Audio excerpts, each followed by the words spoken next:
Breaking news చూస్తున్నారు. Iran ఇంకా Israel మధ్య యుద్ధం ఇప్పుడు క్లైమాక్స్ చేరింది. అయితే రెండు దేశాలు నువ్వా నేనా అంటూ కూడా భీకర దాడులు చేసుకుంటున్నాయి. పరస్పరంగా ఒకరి మీద ఒకరు కూడా మిసైల్స్తో రాకెట్స్తో కూడా దాడులు చేసుకుంటున్నాయి. అయితే ప్రధానంగా ఇజ్రాయెల్ ఏమో ఇరాన్ రాజధాని అయిన టెహరాన్ పైన దాడి చేస్తుంటే ఇజ్రాయెల్ రాజధాని అయిన టెల్ అవీవ్ పైన కూడా దాడి చేస్తుంది. ఈ రెండు ప్రధాన నగరాలే టార్గెట్గా కూడా ఇజ్రాయెల్ ఇంకా ఇరాన్ దాడులు జరుపుకుంటున్నాయి. అయితే ఇప్పటికే అమెరికా అధ్యక్షుడు డొనాల్డ్ ట్రంప్ కూడా టెహరాన్లో ఉన్న ప్రతి ఒక్కరు కూడా అక్కడ నుంచి ఖాళీ చేసి వెళ్ళిపోవాలంటూ కూడా ట్వీట్ చేశారు. ఒక దాడి జరగబోతుంది, ఆ దాడిలో భారీ ప్రాణ నష్టం జరుగుతుందంటూ కూడా ఇప్పటికే డొనాల్డ్ ట్రంప్ కూడా హెచ్చరించారు. మరోవైపు కూడా ఇరాన్ కూడా ఏమాత్రం తగ్గట్లేదు. ఇరాన్ కూడా ఇజ్రాయెల్ ప్రధాన నగరమైన ఇజ్రాయెల్ రాజధాని అయిన టెల్ అవీవ్ని ప్రధాన లక్ష్యంగా చేసుకొని దాడికి దిగుతోంది. దీంట్లో కూడా ఇప్పటికే భారీగా ప్రాణ నష్టం సంభవించినట్టు తెలుస్తోంది.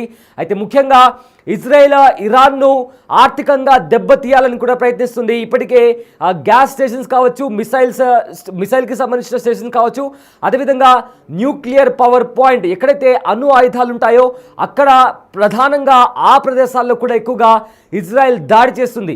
ఇప్పటికే ఇరాన్కి చెందిన 5 మంది టాప్ లీడర్స్, అందులో 2 న్యూక్లియర్ సైంటిస్టులు చనిపోయారు, మరో 3 మిలిటరీకి చెందిన మరో 3 టాప్ కమాండర్స్ కూడా చనిపోయారు. అండ్ చాలామంది అమాయక ప్రజలు కూడా చనిపోయారు. అండ్ మరికొంతమంది కూడా గాయపడినట్లు ఇప్పటికే సమాచారం.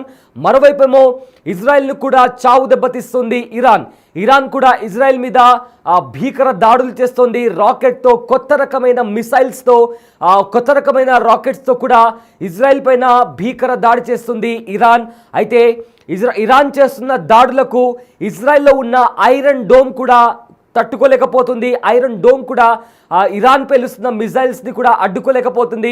బేసిక్గా ఈ ఐరన్ డోమ్ అనేది ఒక ఉక్కు కవచం లాంటిది. ఒకవేళ శత్రువు దాడి చేసినప్పుడు, అంటే ఏదైనా డ్రోన్ కానీ మిసైల్ కానీ రాకెట్ కానీ దాడి చేసినప్పుడు ఆ పర్టికులర్ వెపన్ ఎక్కడ ఏ ప్రదేశంలో స్ట్రైక్ అవుతుంది, ఎంత విధ్వంసం సృష్టిస్తుంది, అది జనాలు ఉండే ప్రదేశంలో పడుతుందా లేదా ఖాళీ ప్రదేశంలో పడుతుందా అనేది కూడా మొత్తం మీద దాన్ని మొత్తం పరిశీలించి ఒకవేళ దానివల్ల ప్రమాదం ఉంటే వెంటనే ఆ మిసైల్ని లేదా రాకెట్ని లేదా డ్రోన్ని కూల్చేస్తుంది.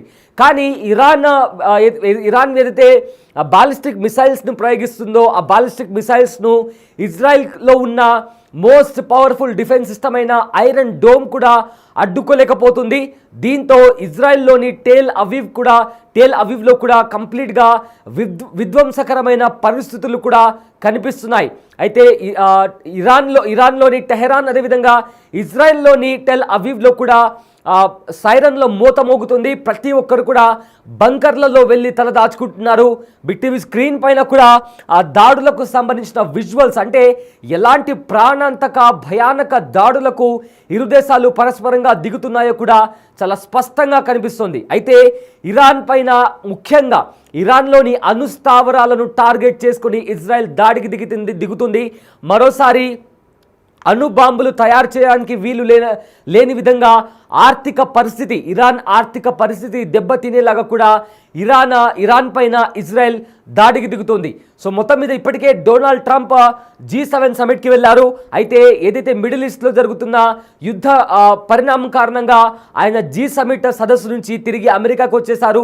వెంటనే హై సెక్యూరిటీ కౌన్సిల్ని కూడా నిర్వహించారు. దీంట్లో ఇప్పటికే ఇరాన్ని కూడా హెచ్చరించారు డొనాల్డ్ ట్రంప్. అమెరికా పైన దాడి చేయాలని ప్లాన్ చేసిన గతంలో ఎన్నడూ లేని కని విని ఎరుగని రీతిలో కూడా ఇరాన్ పైన విరుచుకుపడతామంటూ కూడా అమెరికా కూడా చెప్తోంది. అయితే అమెరికా ఇంకో మాట చెప్పింది, ఇరాన్తో ఇజ్రాయెల్ చేసిన యుద్ధంకి మాకు ఎలాంటి సంబంధం లేదు అంటూ కూడా అమెరికా చెబుతుంది. కానీ ఇజ్రాయెల్కు చాలా పెద్ద సపోర్ట్గా అమెరికా నిలుస్తోంది. సో ప్రజెంట్ దీని కారణంగా ఏం అవ్వబోతుందా అనే ఒక తీవ్ర ఉత్కంఠ నెలకొంది. ప్రజెంట్ అయితే ఇజ్రాయెల్ ఇంకా ఇరాన్ దేశాల మధ్య జరుగుతున్న యుద్ధం కాస్త ప్రపంచ దేశాలకు పాకుతుందా అనే ఒక భయం కూడా నెలకొంది. ఎందుకంటే ఆల్రెడీ ఉక్రెయిన్ ఇంకా రష్యా మధ్య కూడా భీకర యుద్ధం జరుగుతుంది. గత 3 సంవత్సరాల నుంచి ఎన్నడూ లేని విధంగా ఉక్రెయిన్ కూడా రష్యా పైన దాడి చేస్తుంటే అంతకంటే తీవ్ర స్థాయిలో ఉక్రెయిన్ పైన రష్యా కూడా దాడులకు దిగుతుంది. మరోవైపు మిడిల్ ఈస్ట్లో ఇరాన్ ఇంకా ఇజ్రాయెల్ మధ్య కూడా భీకర దాడులు జరుగుతున్నాయి. ఈ దాడుల్లో ఇరువైపులా కూడా భారీగా ప్రాణ నష్టం జరిగింది. ఇటు ఇరాన్లో ఏమో భారీగా ఆస్తి నష్టం వాటిల్లింది.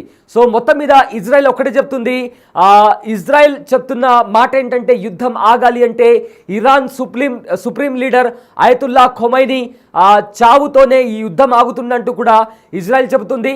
అయితే ఇరాన్ కూడా దానికి గట్టిగా బదులిస్తుంది. ఖచ్చితంగా ఏదైతే దాడికి పాల్పడుతున్నారో, పాలస్తీన్ గాజాతో పాటు ఇరాన్ పైన దాడికి పాల్పడుతున్నారో ఖచ్చితంగా మిమ్మల్ని అంతమొందిస్తామంటూ కూడా ఇరాన్ కూడా హెచ్చరిస్తుంది. అయితే ఏదైతే అయతుల్లా ఖొమైనీని హతమార్చేందుకు ఇజ్రాయెల్ ప్లాన్ చేసిందో ట్రంప్ దానికి నిరాకరించినట్టు కూడా తెలుస్తుంది. అయతుల్లా ఖొమైనీని చంపొద్దంటూ కూడా ట్రంప్ ఇజ్రాయెల్కు సజెస్ట్ చేసినట్టు తెలుస్తుంది.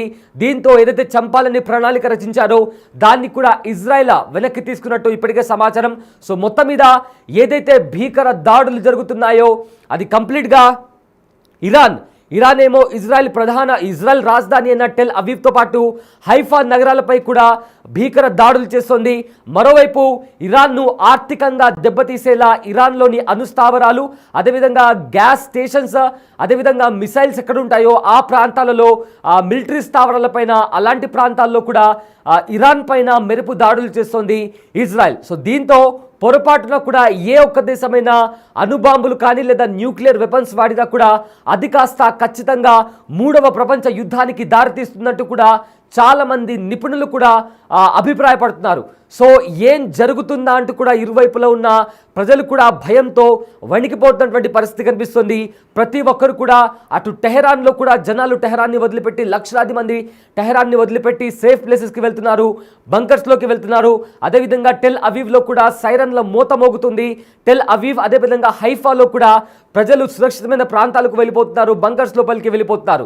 సో దీంతో మిడిల్ ఈస్ట్లో ఏదైతే యుద్ధం జరుగుతుందో అది పీక్స్ లెవెల్కు వెళ్ళింది. సో ఏం జరుగుతుందా అనే తీవ్ర ఉత్కంఠ కూడా నెలకొంది. దీంతో అమెరికా కూడా అలర్ట్ అయింది.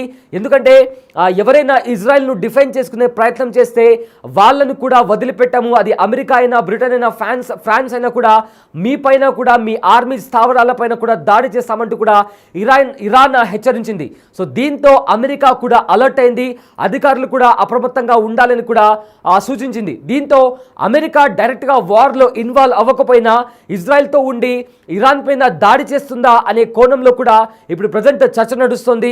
సో ఫర్దర్గా ఈ యుద్ధం ఎలాంటి పరిణామాలకు దారితీస్తుంది అనే క్వశ్చన్ కూడా మొత్తం ప్రతి ఒక్కరూ మాట్లాడుకుంటున్నారు.